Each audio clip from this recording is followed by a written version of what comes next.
The engineers had heard stories of live creatures left on trains before, but this was a new one. Apparently, someone reported seeing a live animal on the top of one of their cars. At first, train staff didn't spot anything, but when they did, their blood began to boil.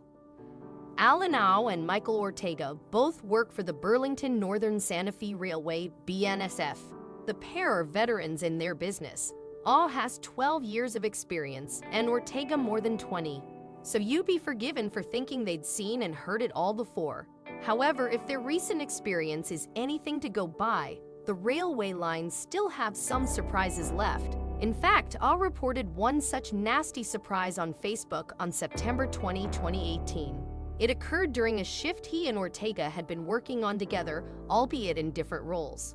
Specifically, Au had been acting as train conductor on a trip from Minnesota to Missouri that day. The train had just left Galesburg when the staff received an unusual call. According to their dispatcher, a member of the public had reported something strange. Apparently, this person had told the company that they'd seen a live animal on a train car roof. Of course, as a result of his time in the railway business, Au had heard similar tales before, but neither he nor Ortega had actually come across anything like it in the past. The trailer in question was parked in Prairie du Chien, Wisconsin, so the engineers investigated as they passed. Initially, it didn't look like they'd find anything.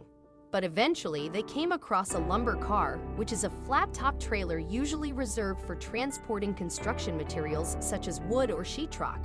We went real slow, almost to the end of the train, and parked at the end was a lumber car. I'll explain to website The Dodo. I thought, that must be it. But as we drove by, we didn't see anything, the conductor continued. As a result, the team decided to get a better look, so Au jumped onto the lumber car. It didn't take too long for him to find what he was searching for. After a brief glance around, Au found something that both broke his heart and enraged him. The report was indeed correct.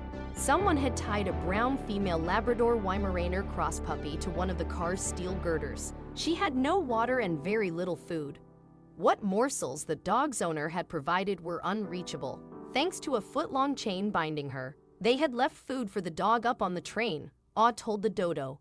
But it had shifted all to one side, so the dog couldn't get to it. The wet weather the food had been exposed to also made it ineatable. For the majority of the past few days it had been raining up here, the conductor explained. So all the food was wet, soaked and looked like mush.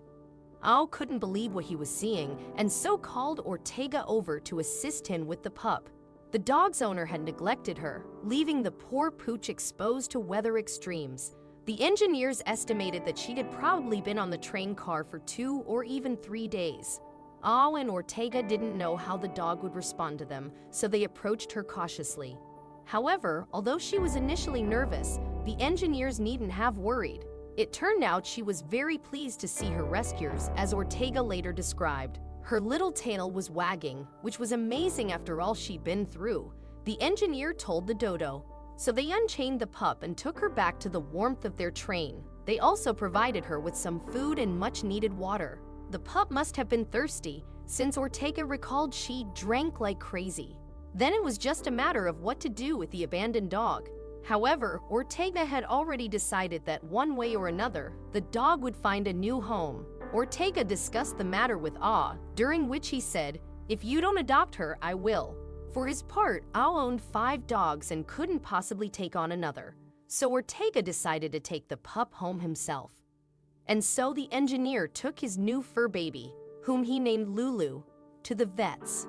Fortunately, it was good news. Aside from being a little underweight, she was healthy. And on Lulu's first night in her new home, both Ortega and his wife fell in love with the pup. "We stayed with her, watching her, like new parents would," Ortega said. "It was just so sweet. She's a very good girl." And not only did Lulu get a pair of loving humans, she also found herself with several new doggy brothers and sisters. They all play and bring toys to one another, Ortega described. And it's awesome to watch because that's how it should be. She fits right in. It's like she came into our home, and she's been there the entire time. She belongs here with us, Ortega continued, and we're very blessed to have her. It's unlikely we'll ever find out who Lulu previously belonged to or why she was tied to a flat train car. But the important thing is, She now has a loving home, and she'll never be left in the cold again.